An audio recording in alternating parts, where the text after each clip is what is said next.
Hola, hola, hola, bienvenidos a este canal de economía, sin salir de casa. Si son alumnos de bachillerato, les tengo una noticia. Este es el último video de lo que vendría a ser el gran tema mercado. Así que quizás haya algún otro previo a lo que va a ser la cuarta tarea domiciliaria. Pero en sí, el tema mercado estaría hoy dándose por finalizado. ¿Cómo lo damos por finalizado? Bueno, con el subtema desajustes. Y hoy vamos a hablar de los dos casos más conocidos de desajustes en el mercado, en la teoría del equilibrio general. Vamos al primero. El primero es cuando existen precios rígidos al alza. ¿Qué significa? Que tenemos ese precio que es fijado, está por debajo del precio de equilibrio. Habíamos hablado en unos videos anteriores que existían los llamados mecanismos de ajuste. Bueno, ¿qué pasaría si funcionan los mecanismos de ajustes? Tenemos un precio que le vamos a llamar inferior a lo que sería el precio de equilibrio. Genera que exista una cantidad demandada del bien mayor de lo que es la cantidad ofrecida del bien. Esa brecha que se genera es lo que se llama exceso de demanda. Ese exceso de demanda hace que el bien sea muy apetecido, haya mucha gente que lo quiera. Por lo tanto, al haber poca oferta de ese bien y mucha demanda de ese bien, es un bien escaso. El ser escaso hace que comiencen a generarse presiones para que el precio aumente. Ese es básicamente el mecanismo de ajuste. El precio inferior, ese precio fijado por debajo del de equilibrio, debería de estar subiendo, pero acá por alguna razón no está subiendo, por alguna ley, por alguna fijación, por lo general del Estado. Ese precio se está controlando y se está manteniendo por debajo de lo que sería el precio de equilibrio. ¿Qué es lo que sucede? Esa restricción va a hacer que el precio no aumente. El exceso de demanda va a continuar mientras dure la fijación del precio por debajo del de equilibrio. La consecuencia o consecuencias de esto va a ser el desabastecimiento y la generación de un mercado informal, o también llamado mercado negro o mercado paralelo. Al existir desabastecimiento, o sea, la falta del bien, y al no poder ajustarse el precio al alza, generará que algunos productores, en vez de vender dichos productos en el mercado formal, lo van a terminar llevando a un mercado informal, donde el precio obviamente será más cercano al de equilibrio, o sea, será un precio mayor, aunque puede llegar a ser mayor que el de equilibrio todavía. Como es un bien muy escaso, se está vendiendo en un mercado que no está regulado, es como que se está infringiendo la ley. Ese precio podría llegar a ser muy caro. ¿Por qué se vende en este mercado? ¿Y por qué va la gente a comprar a este mercado siendo que el precio es mayor? Bueno, por la sencilla razón de que en este mercado sí se puede conseguir el bien, mientras que en el mercado, por llamarle de alguna manera formal, no se lo está pudiendo conseguir. ¿Por qué? Porque hay desabastecimiento. El otro desajuste está en el mercado del factor productivo trabajo.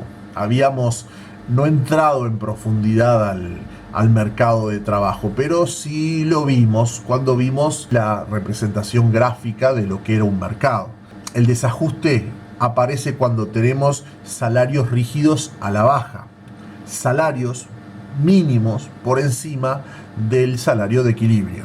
¿Cómo funciona la cosa acá? Bueno, tenemos el mercado de trabajo, donde en este mercado se interceptan las curvas de demanda de trabajo con las curvas de oferta de trabajo. En la intercepción se halla el salario de equilibrio y la cantidad de trabajo de equilibrio. En la pantalla vemos un salario por encima del salario de equilibrio.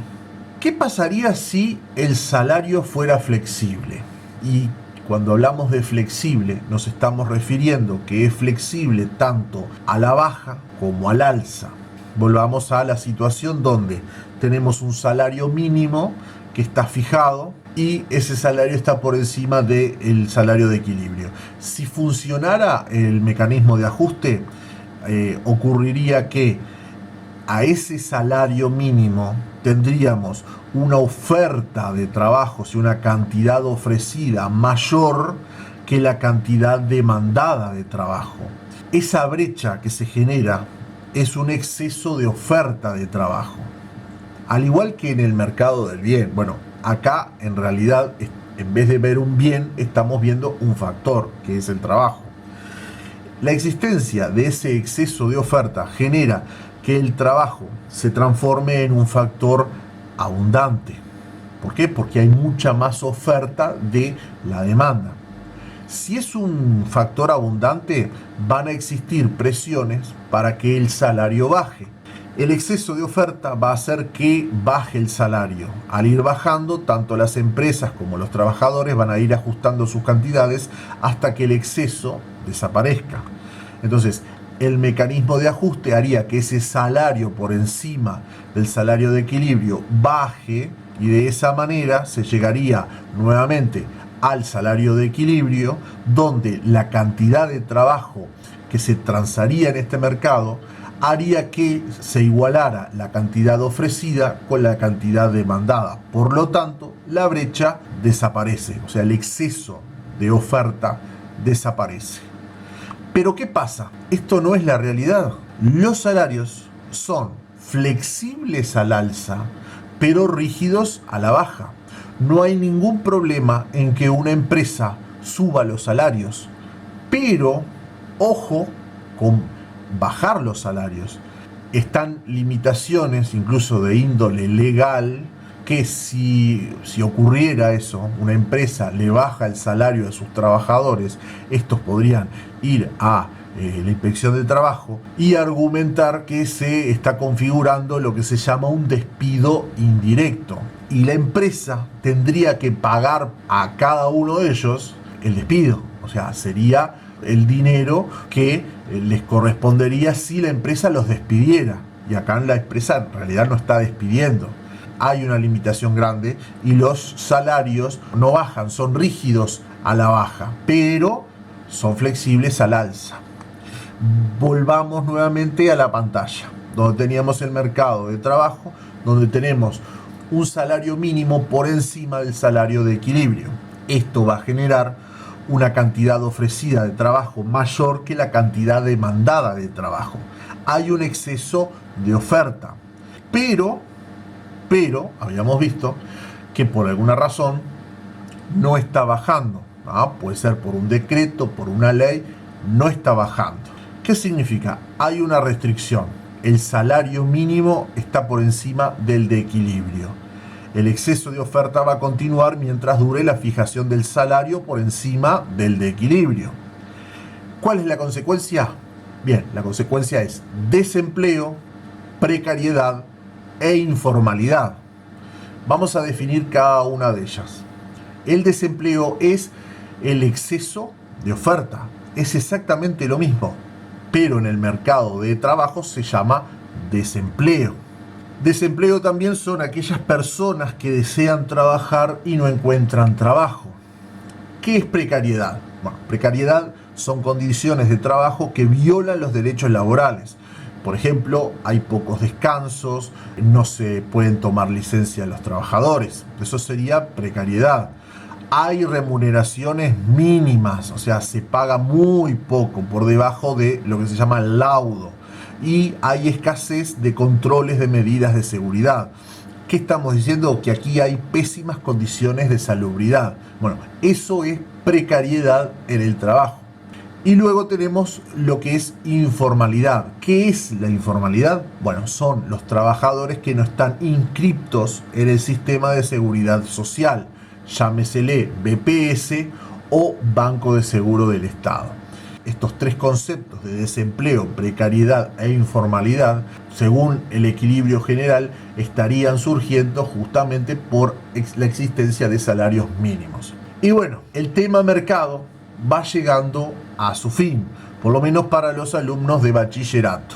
Vamos a hacer unas críticas al modelo de equilibrio general. Luego de haberlo visto, que empezamos desde que arrancamos producción y función de producción hasta hoy que estamos viendo los desajustes.